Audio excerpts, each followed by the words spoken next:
Okay, fair warning right out of the gate here. If all you care about at this point in the season for the Kraken, which is now just this game and one more, is them getting the best possible draft pick they can, look away now. What's cracking, everybody, and welcome back to Kraken R&R for what very well could be and maybe should be the last win of the season, as the Kraken win this one 4-3 over the Blues in the shootout at home.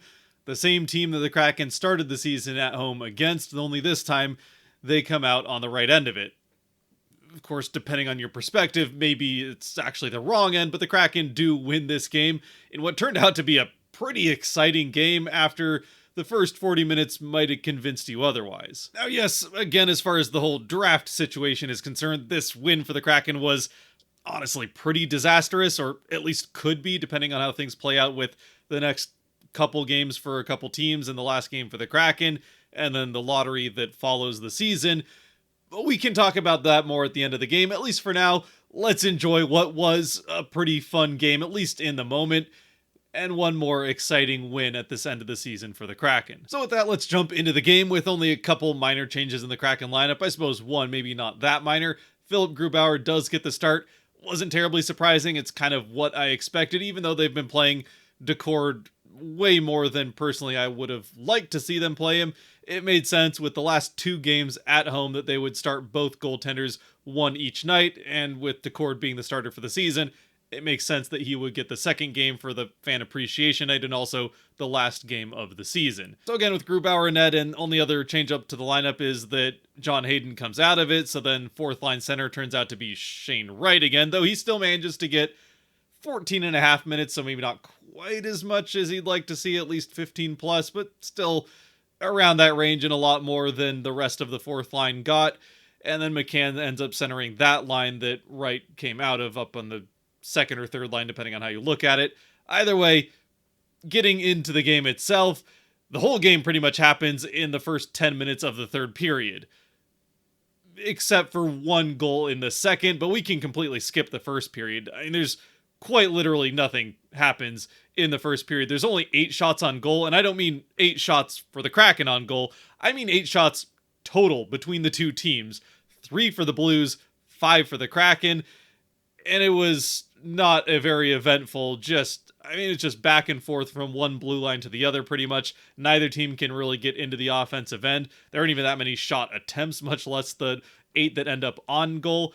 Even just the highlight pack has the first period end after 10 seconds into the video, which tells you pretty much everything you need to know, considering the first 5 seconds are just the wind up to the opening puck drop, and then play for the first period lasts all of about 5 seconds before they cut right into about 3 minutes into the second. A second period that did not start ideally for the Kraken, as the Blues got a flurry of pretty good chances right out of the gate, but then the Kraken quickly, or within a couple minutes, flip that right back the other way, get a couple of good chances of their own, and with Binnington coming up with one very good save and then also getting some help from the post on an AC Amont chance. Not long after that, the Kraken with another rush chance down towards St. Louis's end of the ice. This time they do end up scoring. It's a 2-on-1 chance with Stevenson and Schwartz. Schwartz with the puck. And as they get about to the face-off dots, Schwartz throws it across to Stevenson, but it never gets there as it's defended well by the lone defenseman back for the Blues. He's able to go to the ice, lay down, block that shot from Schwartz, pass over to Stevenson, but that block goes right back onto the stick of Schwartz, who at that point just decides to shoot it himself. He lifts it over the laid-out defenseman in front of him and into what's pretty much a half-empty net behind Binnington, as Binnington was kind of expecting that pass to get through, so he's already lunging to the other side to try and make the save on a Stevenson shot, but that leaves the side where the puck stayed completely open. Schwartz doesn't miss, picks up his 25th of the season, and the Kraken the 1-0 lead. And then from there, we go back to pretty much nothing of note happening the rest of the second period. The only other good series of chances for either team come for the Blues on a power play they get late in the second, but Grubauer with one very nice save on that power play and a couple other decent ones throughout it, as well as the Kraken kill doing its job on rebounds, does keep the Blues off the board on that power play. The Kraken also had a power play of their own not long after taking the 1-0 lead, though that goes absolutely nowhere for them. They only have 2 power plays on the night, neither one scores, which puts them now 0 for the last a lot. I don't know what the count is now. Maybe they scored once in there, but the power play has been absolutely atrocious here to finish out the season. They did at least get a few chances. Most of the 5 shots on goal that they had in the first period came on power play that they had in the first, but nothing particularly dangerous. That stays true except for the fact that they don't have very many chances on this power play in the second. And we get to that second intermission with the Kraken still leading a very, very low event game 1-0. But then the third period, or at least the first 10 minutes of it, is a completely different game. Absolutely the opposite of what we saw for the first 40 minutes.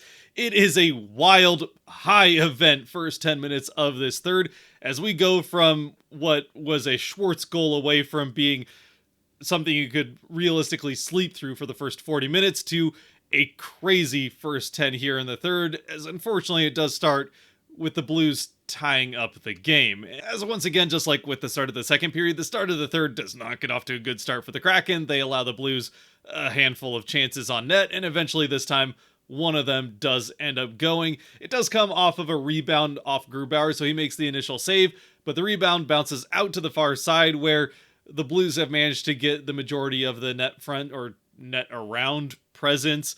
A couple guys there, and that puck bouncing out to the far side goes right onto the tape, or at least out into some empty ice where a Blue is able to get to it first and throw it into the net before Grubauer has any chance to get back to that far side. So the Blues tie it up there.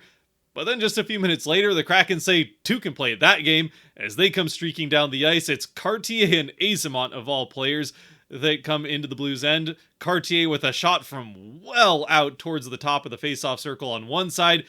It's not even, I think, on net. I think it was going to go wide, but Binnington still making sure that it doesn't go into the net, even if it, maybe it was going to go wide, but you don't want to take a chance. He sticks out his toe, so it rebounds out to the other side, but right onto the tape of Azamont, who makes no mistake and buries the rebound shot. Once again, a shot from a player from well out, just like with the one the Blues scored at the start of the period, bounces out to the far side where this time it's a Kraken player picking it up, and he puts that rebound chance in without really much chance for the goaltender. The Kraken retake the lead. A lead that does not last very long. In fact, I think it was just about 27 seconds. They had just finished wrapping up announcing Azamont's goal when the Blues tie things back up. And it's got to be said, this one is just horrendously defended by the Kraken. It's one of the worst backchecks of the season. And I say that it goes into a large pile of terrible backchecks that the Kraken have had so far this year. And a lot of them happen to be right after the Kraken score goals, especially in second periods, though this time it happens in a third. But it's just terrible backchecking defense from the Kraken. The only guy that really puts up any kind of at least obstacle for the Blues to go around is Adam Larsson. And even at that, he's basically just a moving pylon as the Blues pass the puck around him. I mean, quite literally, they pass the puck once across his face, and then another time back to the guy coming down the middle who made the initial pass as he gets past Larsson.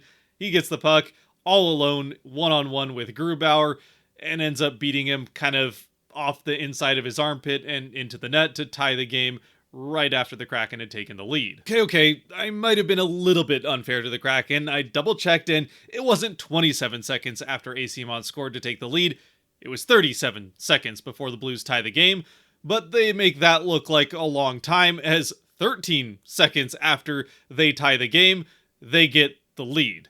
They're right into the offensive end after they must have won the faceoff, but either way, they're into the Kraken end of the ice very quickly, and it doesn't take long for them to win a puck out from the corner, back up to kind of the high slot, maybe just above the faceoff circles, and then it's shot on net through a screen. Grubauer never sees the shot coming.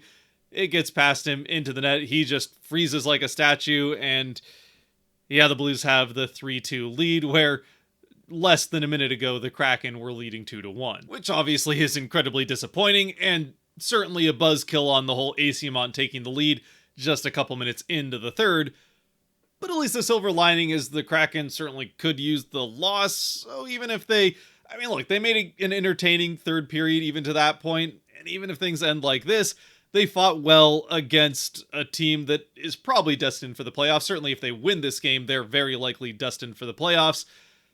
So it's not the worst thing in the world. You still went toe-to-toe with a playoff team and fought well. Maybe didn't defend all that well after you took the lead, but still, generally speaking, it would have been a good game from the Kraken.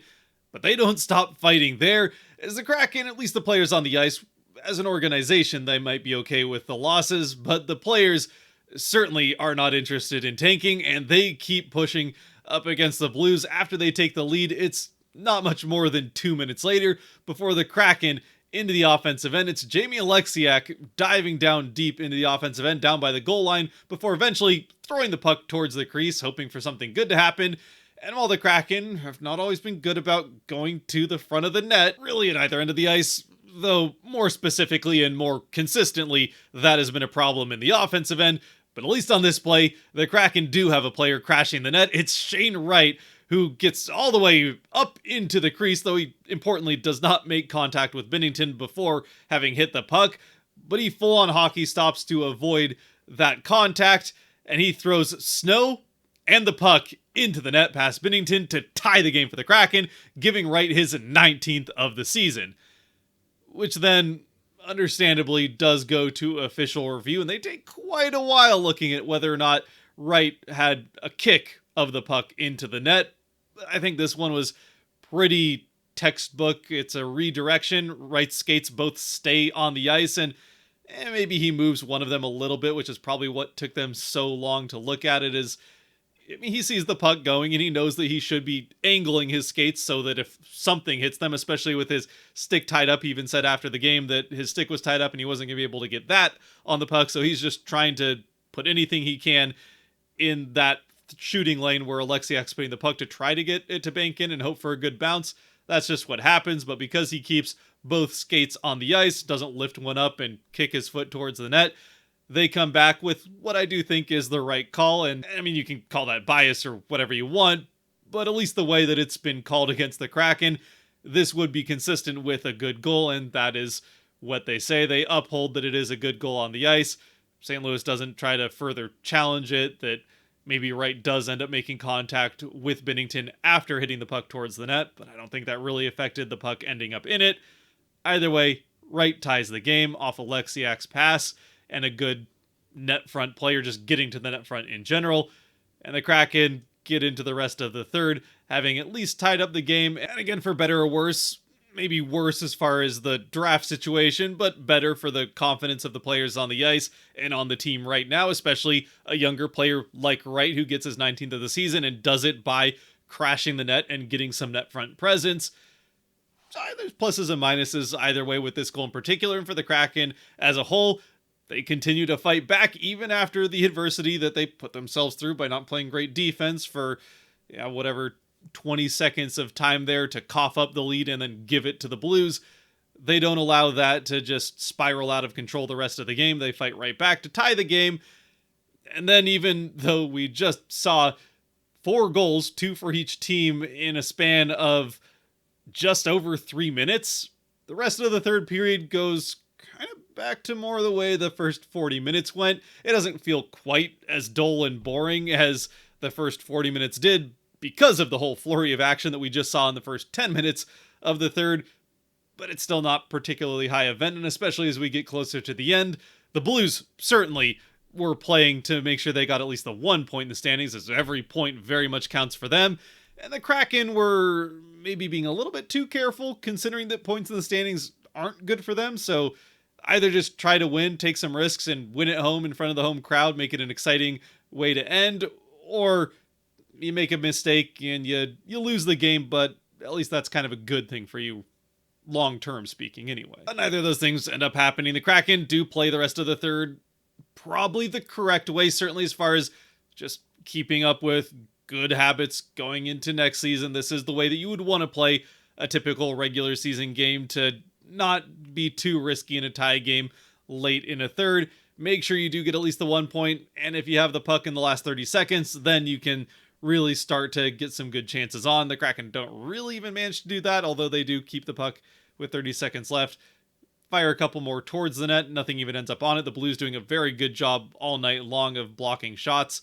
So the Kraken actually end regulation with just 15 shots on goal, which is too short of the lowest amount of shots on goal in a single game the Kraken have ever had in franchise history, which coming into this game was 17. And then as we go to overtime, with the Kraken having already picked up 1 point in the standings, which was kind of disastrous in its own right for the draft situation, in overtime, they do manage to get 2 more shots on goal. The only 2 shots on goal of overtime come for the Kraken. Neither one ends up in the net, so the Kraken at least get to a tie for the franchise low shots on goal in a single game with 17, and we head to the shootout, where in the shootout, Tolvanen starts out things with a goal for the Kraken, which was already surprising. A Kraken player scoring in a shootout. We haven't seen that since, I'm sure it hasn't actually been the beginning of the season, but it feels like it's been since the beginning of the season when the Kraken actually won a couple shootouts that we've seen a Kraken player score in one. But Tolvanen starts out things on a good note for the Kraken, and then the Blues score on their first attempt. Then it's Eberle who comes up short, then the Blues score again on their second attempt. Capo Caco, with the game on his stick, comes in and also manages to score, evening things up. Both Finnish players for the Kraken score, and Grubauer even comes up with a save at the other end, so we head into extra rounds at the shootout, with both teams having scored twice in the first 3 that you always have. For the Kraken, though, I don't know how they're going to end up winning this game, as they're now out of Finnish players to score in a shootout. You do still have one Scandinavian. You could throw Adam Larsson out there, which, considering that he seems to be good at doing these shootout drills in practice, would have been kind of fun. And what the heck, it's not like you're playing for anything at this point in the season anyway, so throw Larsson out there, give him the one chance and see what happens. The Kraken don't end up going that route. We get through a few rounds of shootout with saves or misses at either end of the ice before eventually Chandler Stevenson comes in and, with some patience, just waits out Binnington before firing a bullet through the 5-hole and in to score, and then back the other way. Grubauer with one last save, or maybe if it was a miss entirely, but the Kraken come away with that 4-3 shootout victory. And at least from a fan perspective, a pretty fun and exciting win at that. At least towards the end of it anyway. And I suppose if you're only going to have 10 to 20 minutes of actually exciting hockey to watch, it's much better that it happens in the third period rather than in the first, and then 50 minutes of dead time before eventually you head to overtime. But the Kraken do play that exciting third period where, sure, they cough up a lead to start it out, but then they get the lead and then they blow it, and then they tie the game back. Then you get overtime, and then you get a shootout, which the Kraken even wins. So it really was the full fan experience. And while it would be nice if the Kraken could, for the draft reasons, salvage a loss in the last game, it's nice that they at least get the one last win, at the very least, at home, and can do it with that full overtime and shootout experience. Sure, a regulation comeback in third period to end up winning it in the final seconds would maybe be a little bit better, but hey, it was a lot of fun there in the final 30 minutes of the game, or I guess 35 with overtime, and then the shootout doesn't count as extra time, but it did go on for quite a while, so whatever you want to count that as. The first 40 minutes, as long as you didn't leave after being bored out of your mind through the first 40, you got to see a pretty fun finish to the game. Now, unfortunately, the bad news here, and I said I would say this to the end, is that for draft purposes, this win for the Kraken was pretty disastrous. Now, they still have a chance at getting into the 4th spot. We already talked about Nashville has got the 3rd spot locked up. They clinched that a couple games back. But the Kraken now, with this win, and even by the time they went to overtime, they would have needed Boston to pick up 3 points in their last 2 games. The Kraken now still need Boston to pick up 4 points in their last 2 games, which come against Pittsburgh on Sunday. And then their last game, I think, is also Tuesday. That one will be against New Jersey. Now, the Pittsburgh one, I think, is pretty winnable for even a Bruins team that has completely fallen apart here at the end of the season. The Penguins aren't that much better, and they're another one of these teams that the Kraken could theoretically end up passing in the standings if things just completely go the wrong way here in the last couple games. If the Bruins win that game against Pittsburgh and then the Kraken win their last game against the Kings, that could be a bit of a disaster. But ideally, the Kraken lose their last game and the Bruins win that one, and then also beat a New Jersey team that, while they are headed to the playoffs, are very, very injured heading into the playoffs and certainly not playing the best hockey because of those injuries at this moment in time. So still not completely out of the question that the Kraken could get back into that 4th spot where they'd really like to be going into the lottery, They would also have to get one more win in the last 3 games from the Flyers, who do play the Sabres one more time. So, again, 2 of the teams that you're right around playing each other, that does help a little bit. One of them is at least guaranteed to get 2 points. But for the Kraken, they could still end up finishing, I think, as far up as 9th in the draft order. And at that point, you really don't have much of a chance at all of winning the lottery. And you're going to be picking outside of this top 2 groups of players. The top 4 are really in a league of their own, is what it sounds like. And then you've got the next 4, 3 or 4 that are kind of the next tier. And then everyone past that is a bunch of, yeah, I mean, it's a lottery ticket. It's a second round type of talent that could end up panning out. I mean, we saw Riker Evans has worked out. A lot of the other second round type picks that the Kraken have had have worked out pretty well. So maybe not the end of the world, but still, it would be kind of nice if they could end up in that top 4 with one of those really difference making type of prospects, or at least that's the projection anyway. As time goes on, there's always guys that surprise, but it would be nice if they could be in the top 4. But of course, we'll just have to wait and see how all that ends up panning out, and we'll still have to keep waiting after Tuesday's game, as the NHL season as a whole doesn't end until Thursday, I'm pretty sure, which is when the Flyers still play their last game. They'll still have games to play after the Kraken finish, so still a potential then for them to jump the Kraken, even if it doesn't happen by the time the Kraken play their last game against the Kings. We can talk about all that after that last R&R coming up here on Tuesday, or the R&R will be on Wednesday, but game on Tuesday. As for now, let's finish this win against the Blues out with the Kraken 3 stars. As always, brought to you by the patrons over on Patreon. If you do want to help support the channel a little bit more than you already are by watching at this point, which is very much appreciated, especially at the end of a season that feels pretty long towards the end of it, but I appreciate you being here. And if you do want to support more, be a part of deciding the 3 stars and be a part of deciding the team channel awards at the end of the season, you can go to the link down below and support on Patreon as well. With the 3 stars in this game, getting a little rambly here. It's pretty late. It was a late game, obviously, with the overtime and the shootout, and then getting home took a little bit longer. So yeah, we're a little scatterbrained right now. So getting there. As far as the 3 stars are concerned, the first star in this game, oh boy, it's kind of hard to really differentiate one from another.